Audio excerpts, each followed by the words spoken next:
안녕하십니까? 오늘은 히가시노 게이고 작가의 가면 산장 살인 사건 소개해 드립니다. 성균관대학교 박인곤 교수님과 제가 줄거리 해설과 줄거리 낭독해 드리겠습니다. 작품 만나보시죠. 나 다카유키는 지금 어느 별장으로 향하고 있어요.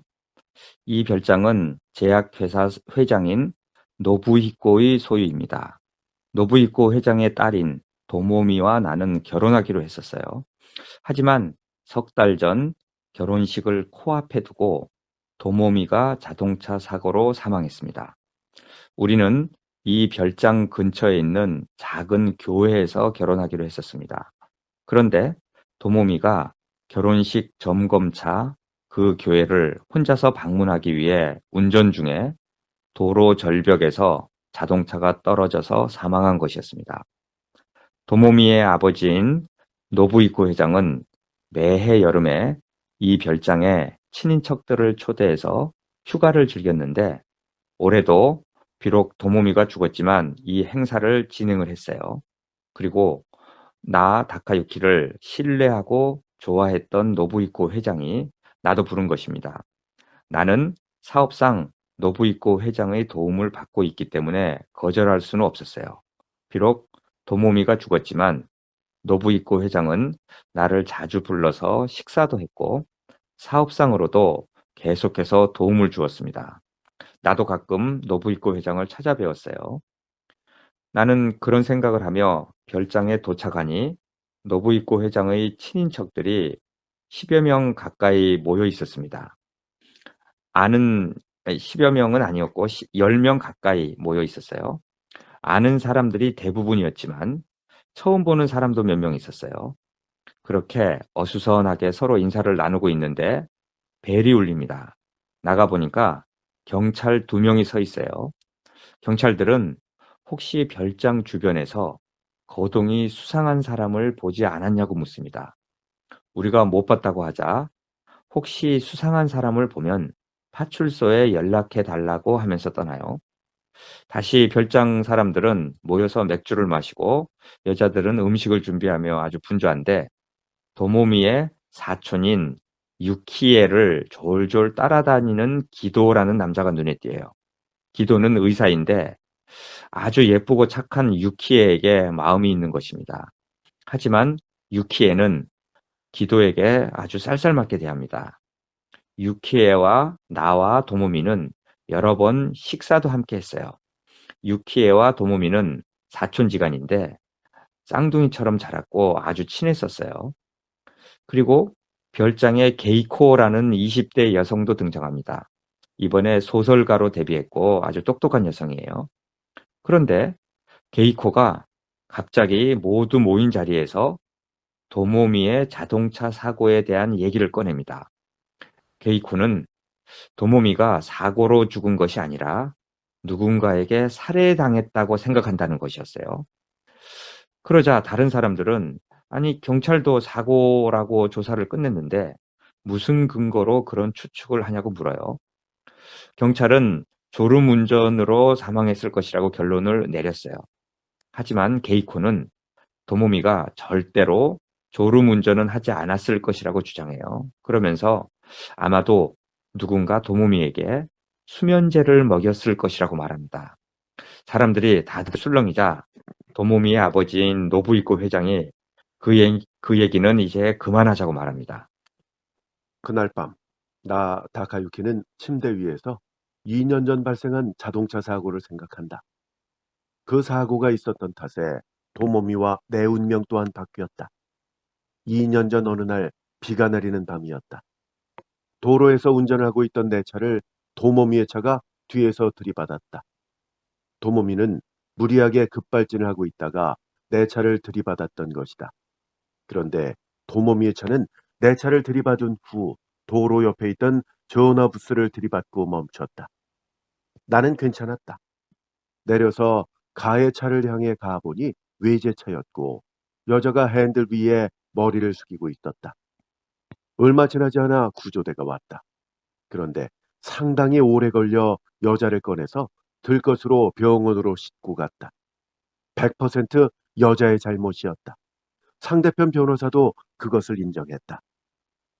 며칠 후 나는 사고를 낸 여자를 면회하러 갔다. 내 잘못은 아니었지만 경찰이 한번 가보는 게 어떠냐고 말해서였다.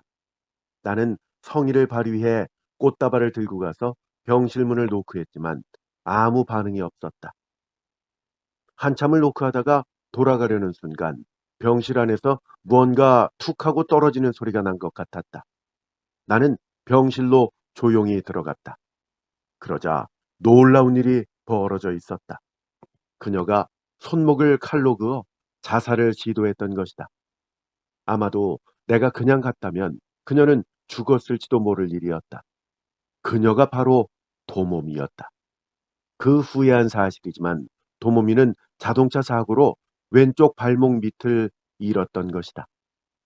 발레리나였던 도모미는 살아갈 희망이 없어져서 자살을 시도했던 것이다. 그런 인연으로 나와 도모미는 친해지게 되었다. 그 후로 우리의 교제는 계속되었고 반년 후에 내가 프로포즈를 했다. 노부이코 회장은 내 손을 붙잡고 고맙다며 눈물을 글썽였다. 그렇게 내가 별장 내 방 침대에 누워 지난 시간들을 생각하고 있으려니 점점 눈이 말똥거렸어요. 새벽 4시였습니다. 나는 잠이 오지 않는데 그때 누가 내 방문을 두드립니다. 문을 열어보니 도모미의 사촌인 유키에였어요. 유키에는 목이 말라 아래층 부엌에 내려갔는데 수상한 남자의 목소리가 들린다는 것이었어요.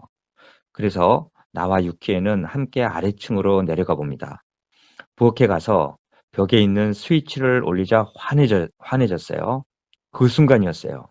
누군가가 내 왼팔을 잡았습니다. 험상궂게 생긴 두 남자가 그곳에 있었어요. 한바탕 소란이 일어났습니다. 도둑이 든 것이었어요. 도둑들은 자고 있는 사람들을 다 깨워 아래층으로 내려오게 했습니다. 수상한 두 남자는 은행을 털고 이 별장으로 도망온 강도 A와 B였어요. 낮에 경찰이 온 이유도 이 강도들 때문이었던 것입니다. 결국 별장에 있던 모든 사람들이 총을 든 강도 A와 B에게 인질로 잡힙니다. 강도들은 내일 동료 C를 이 별장에서 만나기로 했다고 해요. 결국 별장 사람들은 내일까지 인질로 잡혀 있어야 하는 것이었어요. 그렇게 강도 2명과의 동거가 시작되었습니다. 식사 시간이 되자 음식도 만들어 먹어요. 그런데 그때 갑자기 현관벨이 울립니다. 모두들 깜짝 놀라는데 어제 찾아왔던 경찰이 다시 온 곳이었어요. 강도들은 나 다카유키에게 나가서 경찰들을 만나게 하는데 절대로 경찰들을 집 안으로 들여서는 안 된다고 윽박질러요. 나는 경찰을 현관 문 앞에서 마주하는데 경찰은 어제와 똑같이 수상한 사람을 못 봤냐고 물어요. 나는 사실대로 얘기할 수가 없어서 손짓으로 경찰들에게 뒤를 손가락으로 가리켰지만 경찰들은 눈치를 채지 못해요. 그런데 돌아가려던 경찰이 세워져 있는 차 한 대의 문이 살짝 열려 있다면서 빨리 나와서 문을 제대로 닫으라고 말하는데 노부이코 회장의 비서인 시모조가 나와서 문을 닫습니다. 그런데 그녀는 집으로 들어오기 바로 전에 벽에다 SOS라고 큰 글씨로 적어놓고 들어와요. 나 다카유키도 그것을 보게 됩니다. 그렇게 시간은 흘러갔어요. 그런데 강도들이 도모미가 자동차 사고로 죽은 이 얘기를 듣게 되고 소설가인 게이코가 도모미의 죽음이 누군가가 수면제를 먹여서 죽게 만들었다는 주장도 듣게 돼요. 강도들은 이 이야기에 관심을 기울이게 됩니다. 게이코의 주장에 따르면 도모미는 생리통이 심해서 항상 진통제가 들어있는 약 케이스를 지니고 다녔는데 누군가 진통제를 수면제로 바꿔치기 했을 거라는 것이었어요. 그런데 이 주장을 도모미의 어머니가 반박을 합니다. 도모미가 죽은 후에 약 케이스가 회수되었는데 그 케이스 안에는 진통제가 들어있었다는 것이에요. 즉 도모미는 어떤 약도 먹지 않았다는 것입니다. 나도 기억에 뚜렷이 있어요. 도모미가 죽은 후 확인한 약 케이스에는 진통제가 들어있었어요. 그렇게 시간은 흘러가서 저녁 무렵이 되었는데 다시 경찰들이 찾아와요. 아까 나갔던 내가 다시 현관문을 열고 경찰들을 마주하는데 경찰들은 이번에는 실내로 들어와 보겠다고는 얘기를 합니다. 이 말을 강도들에게 전하자 강도들은 깜짝 놀라면서 사람들을 2층 방으로 들여보냅니다. 경찰은 집 안으로 들어와서 별다른 이상한 점을 발견하지 못하자 그냥 돌아가려고 현관문을 나서요. 나는 얼른 따라 나가서 벽에 쓰여 있는 SOS를 가리키는데 놀랍게도 SOS 글자가 지워져 있었어요. 나는 깜짝 놀랐습니다. 도대체 누가 SOS 글자를 지웠단 말인가?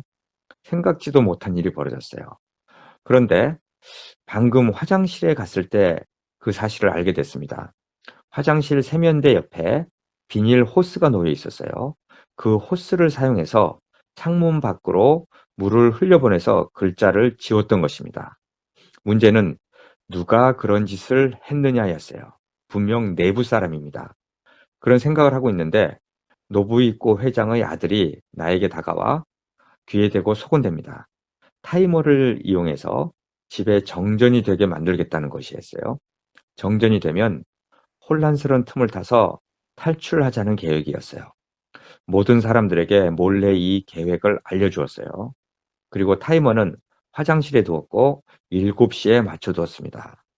그런데 7시가 한참이나 지났는데도 정전이 되지 않았어요. 노부이코 회장이 화장실에 가서 확인하고 오더니 표정이 굳어졌어요. 타이머가 망가졌다는 것입니다. 나는 생각합니다. 분명 배신자가 내부에 있는 것이에요. 왜 그런 짓을 하는지는 모르겠지만 분명 이 중의 누군가가 이 사건의 해결을 저지하려 하고 있습니다. 밤이 되었다. 강도들은 우리들을 각자의 방에 들어가게 했다. 그리고 자물쇠를 밖에서 잠갔다. 나는 침대에 누워 오늘 일어난 몇 가지 일을 생각해 보았다. 회장 비서가 벽에 쓴 SOS는 어떻게 지워졌을까? 또 애써 설치한 타이머는 왜 코드가 끊겨 있었을까? 양쪽 다 강도 짓은 아니다. 그렇다면 우리 중에 배신자가 있다는 뜻이다. 그러나 배신할 이유가 어디 있을까? 강도가 이 별장에 계속 있으면 배신자에게 어떤 이득이 있는 것일까? 대체 어떤 이득이? 강도가 있음으로 해서 근본적으로 달라지는 것은 무엇인가? 거기까지 생각했을 때 퍼뜩 떠오르는 것이 한 가지 있었다. 그것은 강도가 있는 한 누구도 이 별장에서 나갈 수 없다는 점이다. 그렇다면 배신자의 목적이 거기에 있다는 것인가? 불길한 예감이 들면서 무언가가 명확해지는 듯한 느낌이 들었다. 그렇게 그날 밤도 지나갔다. 다음 날 아침 모두 1층으로 내려왔다. 그런데 유키에가 안 보였다. 강도들은 유키에가 어디 갔냐며 흥분해서 찾았다. 그리고 2층에 유키의 방으로 뛰어갔다. 다들 따라갔다. 유키의 방은 잠겨 있었다. 강도 둘은 망설임 없이 문을 향해 돌진했다. 2번을 그렇게 하자 문이 열렸다.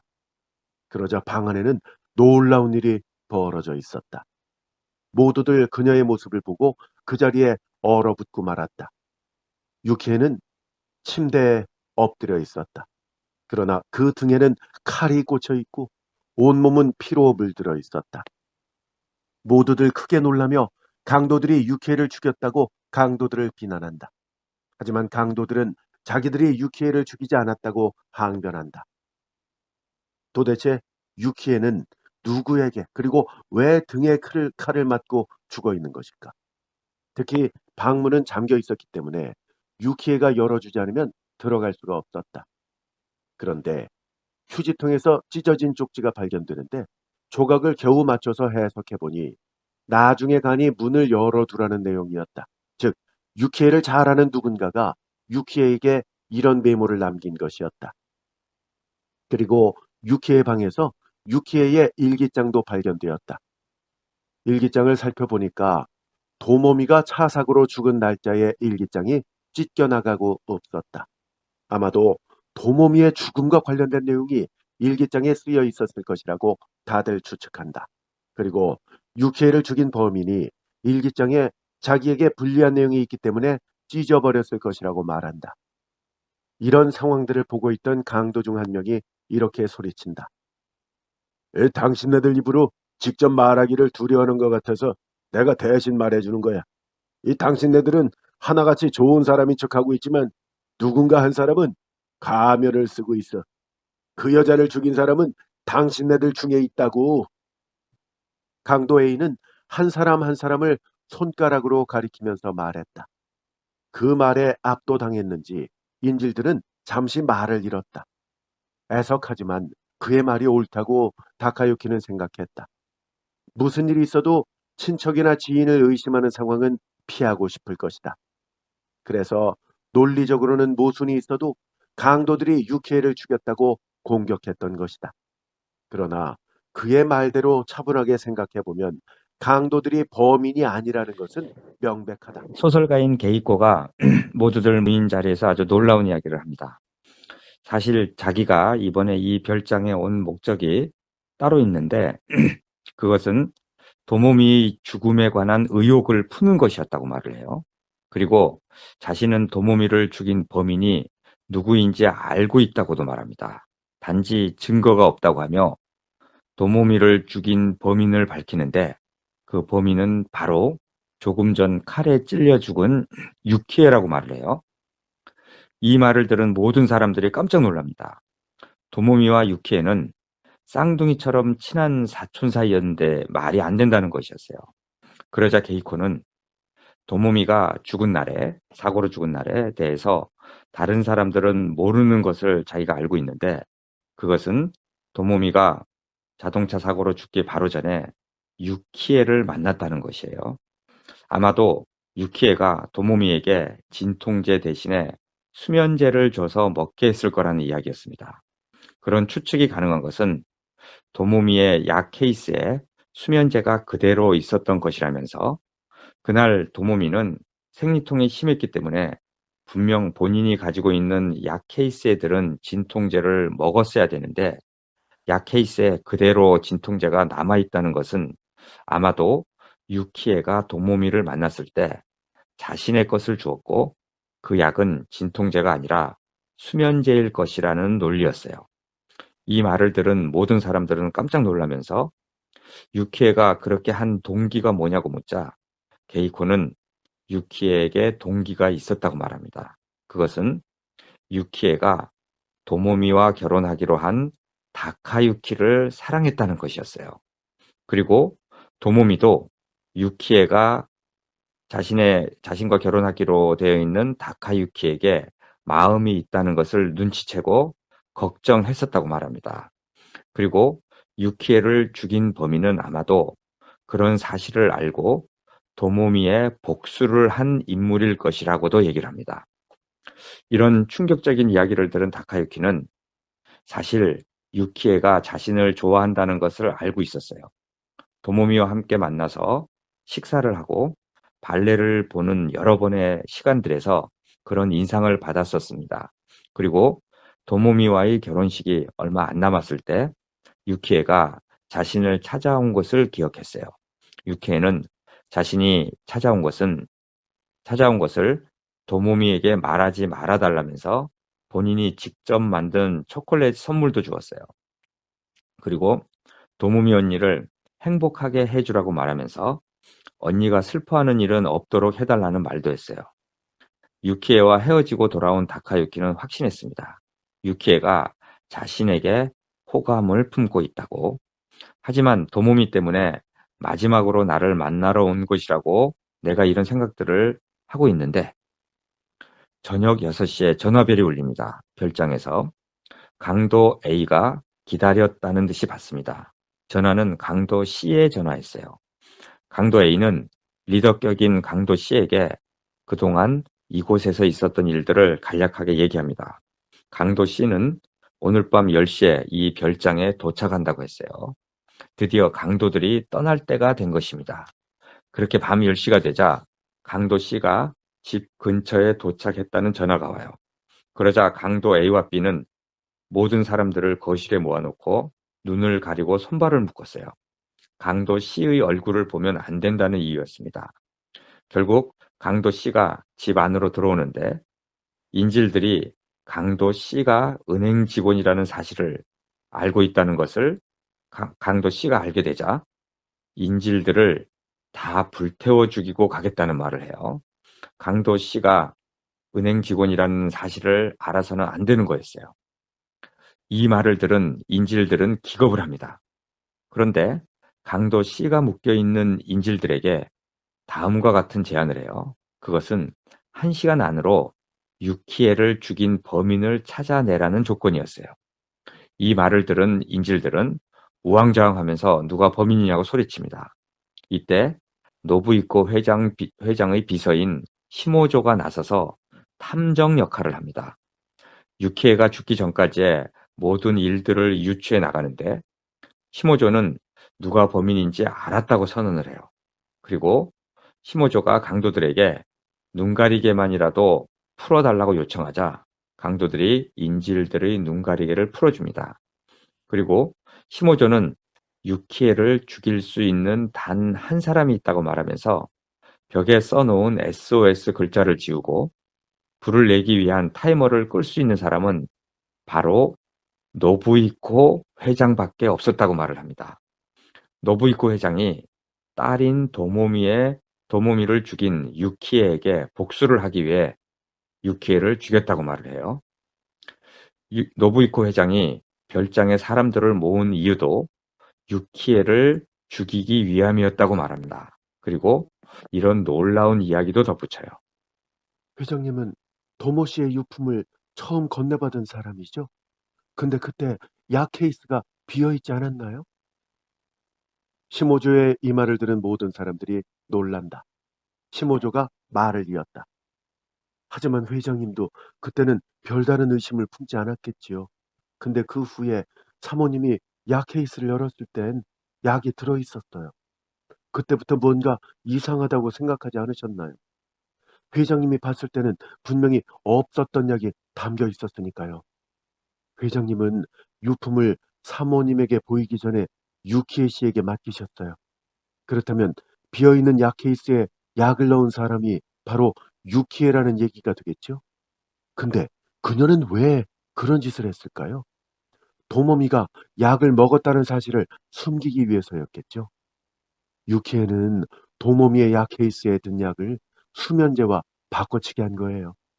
그런데 그녀가 계획한 대로 도모미가 죽었을 경우 걱정되는 점이 있었겠지요. 경찰이 의심을 품고 시신을 해부하는 거예요. 그러니 어떻게든 약을 먹지 않은 것처럼 보이도록 약 케이스에 원래대로 약을 넣어둔 거겠죠. 아마 회장님은 결국 그 사실을 알아차렸을 거예요. 그래서 언젠가는 유키에게 복수를 할 생각이었고요. 이 말을 들은 모든 사람들은 깜짝 놀란다. 바로 그때 놀라운 일이 일어난다. 노부이코 회장이 갑자기 벌떡 일어나 베란다로 뛰어간 것이다. 어느 틈엔가 발을 묶은 끈이 풀려 있었다.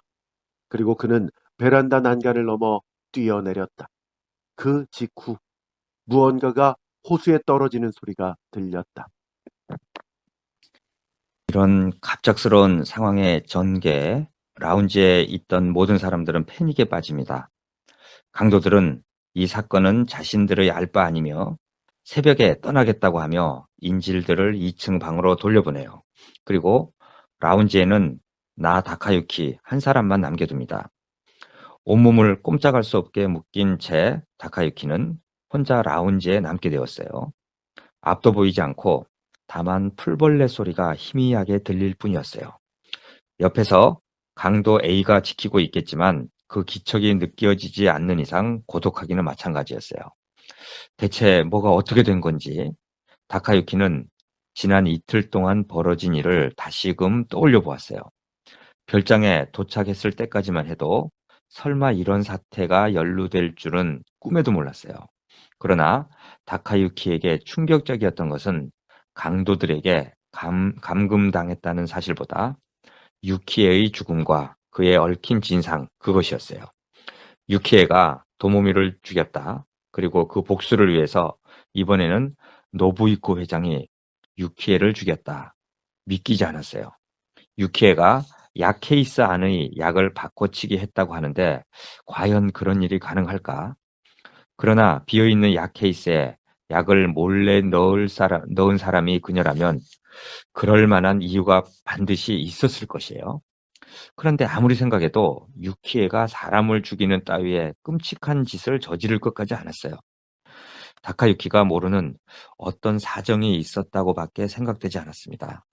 그때 어떤 생각이 다카유키의 머리를 스쳐갔습니다. 그것은 도모미가 죽은 이후로 그가 계속 믿어왔던 사실을 송두리째 뒤흔드는 일이었어요. 물론 이번 사건의 의미도 전혀 달라집니다. 그러자 불길한 상상이 점점 현실감을 띠기 시작했어요. 겨드랑이에서 땀이 흘렀습니다. 오늘 밤은 전에 없이 날씨가 시원해요. 땀이 날 만한 기온이 아니었어요. 그런데 그때 갑자기 베란다 쪽에서 나무판이 삐걱거리는 듯한 소리가 들렸어요. 다카유키는 몸을 바짝 웅크렸어요. 사람의 숨소리가 들렸습니다. 누가 옆에 있어요. 그런데 강도는 아니었어요. 그 인물은 내 귀에 대고 조용히 하라고 말합니다. 나는 깜짝 놀랐어요. 노부이코 회장의 목소리였던 것입니다. 노부이코 회장이 내게 물린 제갈과 눈가리개를 풀어줬어요. 베란다 너머 호수로 뛰어내린 노부이코 회장이 다시 돌아온 것이었어요. 그리고 나에게 자신이 얼토당토하는 실수를 했다고 말을 합니다. 그것을 바로잡고자 돌아왔다는 것이에요. 자신이 복수할 대상은 유키에가 아니었던 것 같다고 말을 합니다. 그리고 유키에를 죽이던 상황을 설명을 해요. 자신이 유키에의 등에 칼을 찌르자 유키에는 갑자기 일기장을 꺼내서 어느 페이지를 펼치더니 그것을 찢어서 입속에 넣었다는 것이에요.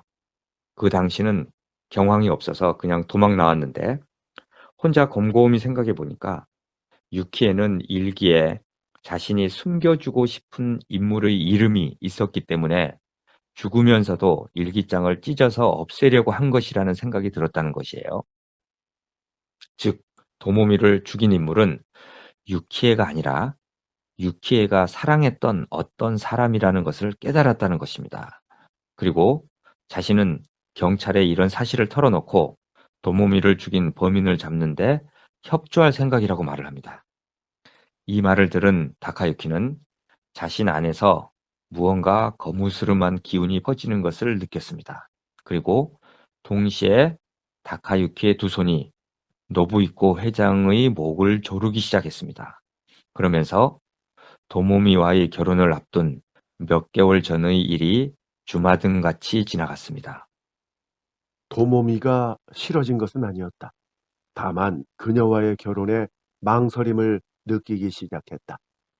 그것은 물론 유키에로부터 사랑 고백이라고도 할 수 있는 그녀의 말을 들었을 때부터 도모미에 대한 다카유키의 마음이 서서히 변하기 시작했던 것이다. 유키에를 처음 만났을 때 다카유키는 그녀의 매력에 강렬하게 끌렸다. 그런 와중에 유키의 마음을 알게 된 것이다. 분명하게 그녀 입으로 말한 것은 아니었지만 그녀가 자신을 사랑하고 있다는 것을 감지할 수 있었다. 도모미를 행복하게 해달라. 절대 슬프게 하는 일이 없도록 해달라. 그녀는 그렇게 말했지만 다카유키의 마음은 오히려 불타올랐다. 무슨 수를 써서든 유키에와 맺어지고 싶었다. 도모미가 마지막으로 얘기할 게 있다면서 교회로 가던 날 아침, 다카유키는 틈을 보아 약 케이스 안의 진통제를 수면제로 바꿔치기 했다. 그녀가 생리 중이라는 것은 알고 있었다. 그녀를 배웅한 후 다카유키는 후회와 불안에 휩싸였다. 그녀가 과연 그 약을 먹을까? 약을 먹고서 운전 중에 졸다가 사고를 일으킬까? 내가 이 무슨 끔찍한 짓을 한 것인가? 하지만 그녀가 반드시 죽으리라는 보장은 없다. 어딘가에서 잠을 청할 것이다. 괜찮다. 죽지 않는다. 그렇게 생각하는 한편으로 어떻게든 일이 잘 풀려서 사고가 났으면 하는 바람도 있었다. 이런 생각으로 안절부절 못하고 있을 때 연락이 왔다. 불행하게도 라고 해야 할 것이다. 그것은 도모미의 죽음을 알리는 연락이었다. 그 순간 두 가지 감정이 그의 가슴에 움텄다. 자신의 손을 더럽히지 않았다는 안도감, 그리고 이제 모든 일이 잘 풀릴 것이라는 기대감. 그럼에도 차를 몰고 도모미의 시신을 인수하러 가는 동안에는 그녀와의 즐거웠던 추억이 떠올랐다. 그 추억은 그의 마음을 격렬하게 뒤흔들었다. 그리고 정신을 차렸을 때 그의 두 뺨에는 눈물이 흐르고 있었다. 도모미를 죽이고 말았다. 다카유키는 죄책감을 느끼면서 경찰서로 달려갔다. 도쿄로 돌아오는 도중에 도모미의 유품을 볼 기회가 있었다. 약 케이스를 들여다본 것은 그녀가 역시 수면제를 먹고 죽었는지 확인하고 싶어서였다. 그런데 뜻밖이었다. 케이스 안에는 약이 그대로 들어있던 것이다. 그렇다면 도모미는 아무것도 먹지 않았다는 얘기다. 그때의 기쁨을 다카유키는 말로 표현할 수 없었다. 자신이 도모미를 죽였다고 믿고 있는데 실제로는 그렇지 않았던 것이다. 도모미는 정말로 사고로 죽은 것이다. 그래서 다카유키는 이 별장에 와서 소설가 게이코의 추리를 듣는 동안에도 평정을 유지할 수 있었던 것이다. 도모미가 누군가에게 살해당했을지도 모른다는 얘기에는 관심이 있었지만은 그 범인은 자신이 아니라고 확신하고 있었다. 불안을 느끼기 시작한 것은 회장 비서인 시모조의 추리를 들었을 때였다. 그녀는 유키에가 도모미의 약 케이스에 약을 채워 넣었을 것이라고 했다. 그렇다면 도모미가 그 약을 먹었다는 뜻이 된다. 그녀가 먹은 약은 어떤 약이었을까? 그리고 노부이코 회장의 말을 들었을 때 마침내 모든 것이 명백해졌다. 교회 근처에서 도모미를 만난 유키에는 도모미의 약 케이스에 들어있는 약이 수면제라는 사실을 알게 된 것이다. 약을 바꿔치기 한 사람이 다카유키라는 사실도 아마 눈치챘을 것이다. 그래서 그녀는 도모미의 유품을 보았을 때 몰래 거기다가 진통제를 채워놓은 것이다. 물론 그러한 행동은 도모미를 살해한 범인인 다카유키를 보호하기 위한 것이었다. 아마도 그런 내용이 유키에의 일기장에 쓰여 있었을 것이다. 그래서 죽기 직전에 그 페이지를 어떻게든 숨겨야겠다고 생각한 것이다. 그러려면 삼키는 수밖에 없다. 아마 노부이코 회장의 추리가 맞을 것이다. 이런 생각을 하며 다카유키는 노부이코의 목을 조르는 손에 힘을 주었다. 이런 일을 하고 싶지는 않았다. 그러나 노부이코가 모든 것을 명백하게 밝히면 다카유키의 범행도 표면화될 것이다. 노부이코를 죽여서 다시 한번 베란다 너머로 던져버리면 아무도 진상을 알 수 없다. 노부이코의 눈에 슬픈 빛이 어렸다. 다카유키는 고개를 돌리고 두 손에 더욱 힘을 주었다. 그때 갑자기 주변 분위기가 달라졌다. 라운지 전체가 밝아진 것이다.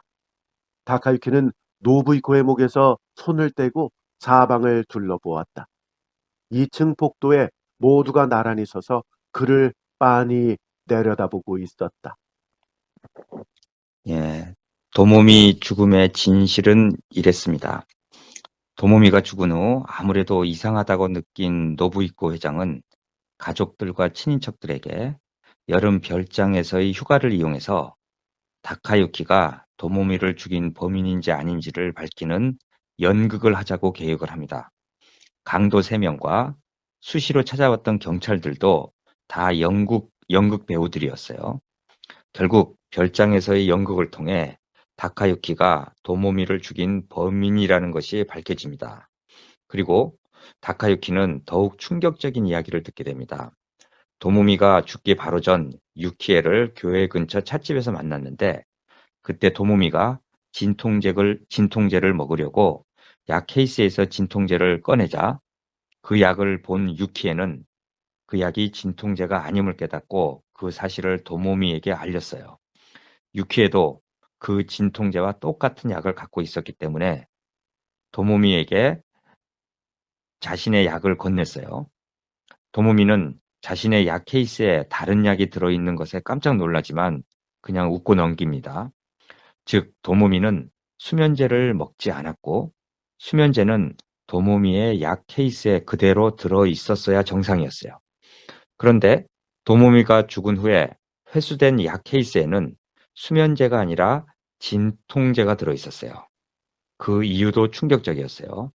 도모미는 다카유키가 자신의 약 케이스에 수면제를 넣은 것을 눈치를 챘습니다. 그런 충격적인 사실을 알게 된 그녀는 벼랑에서 차를 몰아 스스로 떨어져 죽은 것이었어요. 그리고 죽기 전에 약 케이스에서 진통제를 꺼내버리고 수면제를 꺼내버리고 대신 유키에게 받은 진통제를 넣고 죽었던 것입니다. 도모미는 자신을 죽이려고 했던 다카유키를 죽으면서까지 보호하고자 했던 것이에요. 이렇게 모든 사건의 진실을 밝히고 별장의 모든 사람들은 2층으로 올라갑니다. 도모미의 아버지인 노부이코 회장은 다카유키에게 자네 짐은 현관에 내놨다고 하면서 영원히 우리 앞에 나타나지 말라고 말을 합니다. 그리고 유키에가 다가갑니다.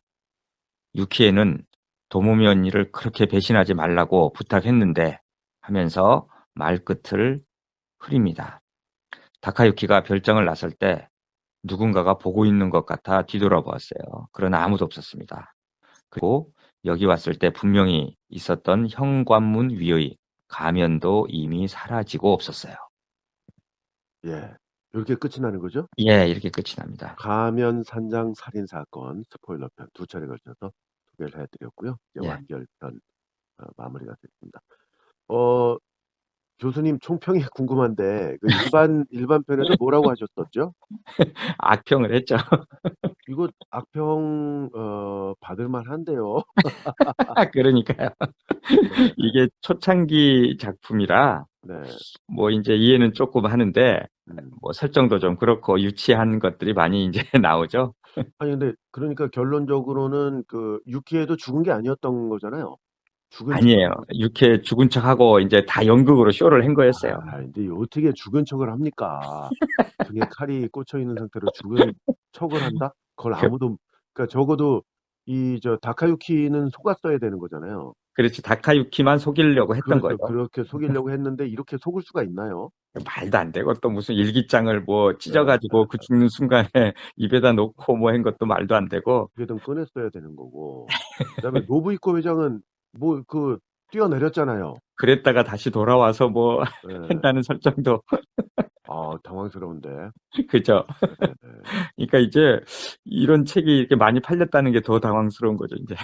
이게 이제 뭐 초기 작품이라는 걸 좀 감안을 해야 될 그렇죠. 것이고요. 예. 근데 이게 뭐 작년 11월 기준으로 44세까지 지금 나왔다면서요. 그러니까요. 예. 어마어마합니다. 참 이거 뭐 네. 이해할 수 없는 상황들이 많아요. 그래도 뭐 팬들의 또 반응은 다를 수 있으니까요. 근데 물론 이제 이런 이벤트는 있었어요. 이벤트라기보다도 네, 그 어떤 뭐 정치 관련된 얘기라 이제 자세히는 해드리지 않겠지만 네. 누가 이제 그 유명인이 교도소 가면서 어, 교도소에서 이 책을 책을 보내달라 했는데 이 어, 책이 있어가지고 그때 어, 기사에 막 하도 그 사건이 이제 큰 일들이었기 때문에 아, 기사에 막 도배를 했어요. 엄청난 효과를 줬군요. 그렇죠. 그렇죠. 네, 그게 컸을 겁니다, 아마. 네. 다음 시간에 어떤 작품 다뤄볼까요? 예, 제가 아주 너무나 좋아하는 그 마스모토 세이초 작가의 네.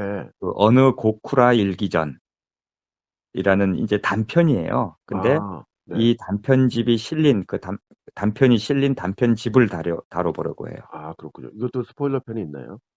있습니다. 네. 예, 어느 고쿠라 일기전 요 단편을 스포일러 편으로 하려고 다음 해요. 주도 벌써부터 기대가 되네요. 예, 재밌습니다. 성균관대학교 박인권 교수님과 함께했고요. 저는 아나운서 원기범이었습니다. 교수님, 다음 시간에 뵙겠습니다. 안녕히 계세요. 애청자 여러분, 감사합니다.